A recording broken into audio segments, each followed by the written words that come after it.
Hello, Multiverse! This is the AJ Sapiens podcast. In this first episode, I would like to introduce myself and talk about what we are doing here. Hi, I'm AJ Sapiens. I'm a writer. I write stories, novels, scripts, poetry, and songs. I'm constantly trying to figure out how things work, including the universe, the mind, and everything about art, music, and language. In this podcast, I intend on having an informal conversation, mainly asking questions about things that interest me. Okay, now let's dive into the topic for the first episode. What is fear of failure? Let's begin by defining failure and also what failure is not. When I talk of failure or success here, I do not mean it in context of creativity or innovation. Failure and success are relativistic terms, social terms, task and goal oriented. You set a goal and requirements on how you want the goal to be achieved. If you achieve the goal the way you required or desired it to be achieved, that's the pointer for success. If you don't achieve the goal the way it was meant to be achieved, you say, there has been some failure. But when you're being truly creative, a rigid goal cannot be set in the beginning, else there is no creativity. You have to keep pivoting, recreating an image of a goal until you produce a result that perhaps even was not specifically desired in the beginning. Now, because there is no solid goal, failure and success don't exist here. So it's illogical to put creativity, failure, and success in one sentence. There are people out there who do not incorporate failure and success in their lives at all. They do not keep context with these definitions, which probably is an idealistic way to go about life. In fact, the only way a creative life seems possible, which is the ultimate goal for us, right? This lack of obsession with failure and success removes major psychological barriers, leading to more action, more risk-taking, and more creative endeavors. But how does one rid oneself of failure and success? Let's define fear to move this inquiry forward. As a contextual social agreement for a definition, we could define fear as an emotion, a trigger against threats or probable danger. Threat to what?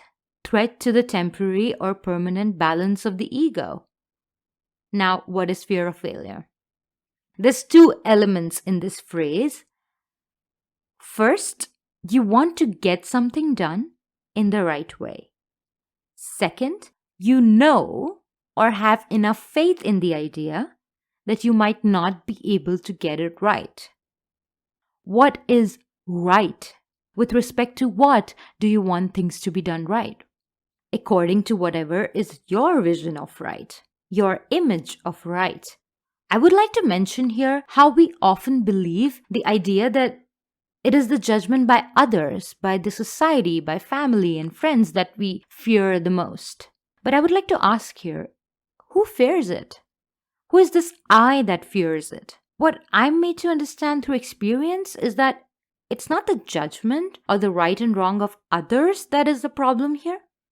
Their judgment might trigger another judgment which we have about our own self and the world, and that is our clue to real questioning. That is where our inquiries should begin. You need to ask yourself, how is this image in my head formed? What is the nature of this judgment? Why do I believe the things I believe about the world, myself, and my abilities?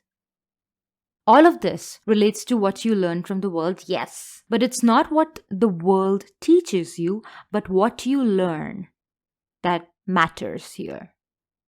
What judgment you have when somebody tells you you're not good enough is the judgment known only to you. People might tell you, you did a great job, and you might still hear, I could have done it better. Who is saying that? You. People who achieve success early in life and get appreciated by comrades and family have even more difficulty giving up the idea of failure. It's like their ego develops this balance state that they don't want to mess with because it feels wrong. It triggers the superego, that is, the moral conscience. They hunt for proof of success consistently. And because failure is necessary to learn something new, it becomes impossible for them to learn anything new because they reject the idea of consistent failures and never go through the journey of great transformations. They're stuck in a loop of guilt and other unnecessary judgments, especially by getting triggered by the outside world for conversations about success rather than failure. In the same context, this journey is even harder for people with detailed, subtle, intelligent minds who take longer to understand things because they truly want to understand or experience, which means a lot of failure and a lot of judgment and imbalance, which they run away from and end up miserable. It's like the more powerful the mind, the more it's going to make you suffer if not directed properly. People have always appreciated me for who I am. I cannot disappoint them. That's why I will do what it takes to make them happy with me, obviously. No. When they get disappointed with you, what does your ego say it means? What interests me here is how are these thoughts stored and triggered in our mind? We obviously don't store our thoughts in English language. They are stored in feelings, in electrical communication, in so many forms we do not yet understand. It is mystifying how language gets translated into our bodies, making our hormones and gut react to things. There's some element in us with infinite form, perhaps, that we associate with different words, scenarios, and complications. It's like a gorgeous reasoning going in the background in our cognition, free from all rational cause and effect that we use to explain it, which determines all our life choices, including chocolate. How it works, this link between our mind and actions, is like asking, how do little uncertain quantum particles construct the classical world around us? So the true nature of a judgment is not in the language. Language is just kind of a compass, an expression to something within you, I guess. And what's wonderful is, who knows what happens in your body better than yourself? Who knows better the nature of this image that you want to keep intact inside of you? This balance of ego that you and only you imagined. Now comes the million-dollar question. How do you change it? How do you beat these right and wrong images and surpass fear of failure? The most practical solution or hack to this has been to go out there and do things. If you cannot write the book, well, write the book. Cannot learn how to fly an airplane? Learn to fly an airplane. Once you become action-oriented, somehow your association with the world and language changes. You turn a problem solver. Your body changes and something else inside of you changes. But if you're still not able to be the action-first individual, well then maybe you listen to yourself. Every time something triggers you, you listen not to the trigger, but your body, your mind, and figure out what's going on. Here, you can use the power of language and conversations.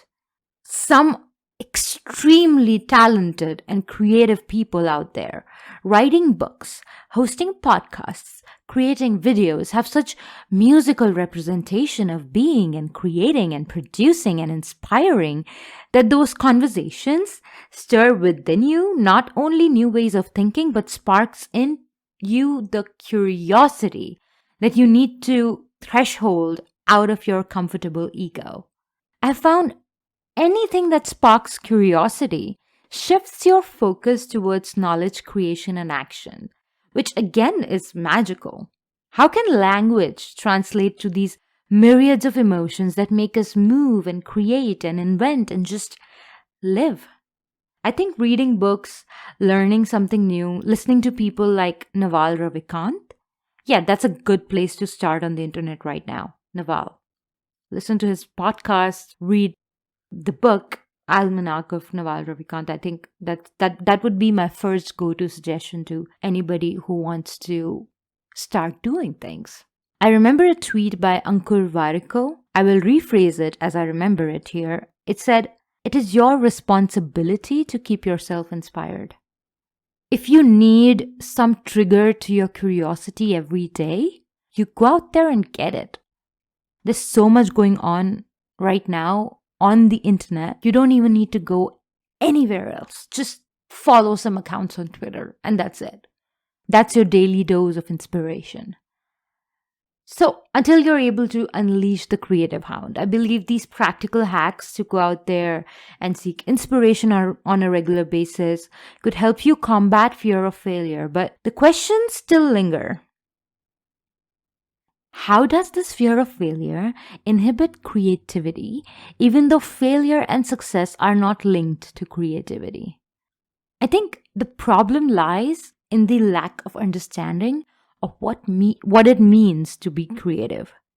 I mean, is absolute creativity even possible unless you are in a deep meditative state or, I don't know, God or something? When creativity is linked with human actions, it maybe is not absolute, but we can increase its contribution in our undertakings. How? Maybe we start things shapeless.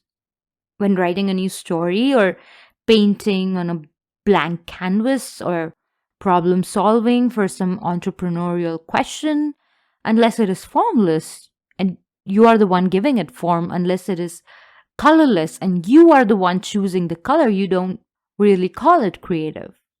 You start from scratch. And this applies even to the questioning. Is creativity related to how much of our individuality we can discover and incorporate in something? Because if we are all unique, we all have something exclusive to deliver here on this planet. I think we also need to study that rather than dodging the disappointments or learning about ourselves from therapists or motivational coaches. We need to perhaps know that while listening to conversations that trigger curiosity is important, all of us might be exclusively unique in our thoughts. Like really unique. We got different DNAs. Why not different cognitions? Could our self-discoveries be absolutely individualistic?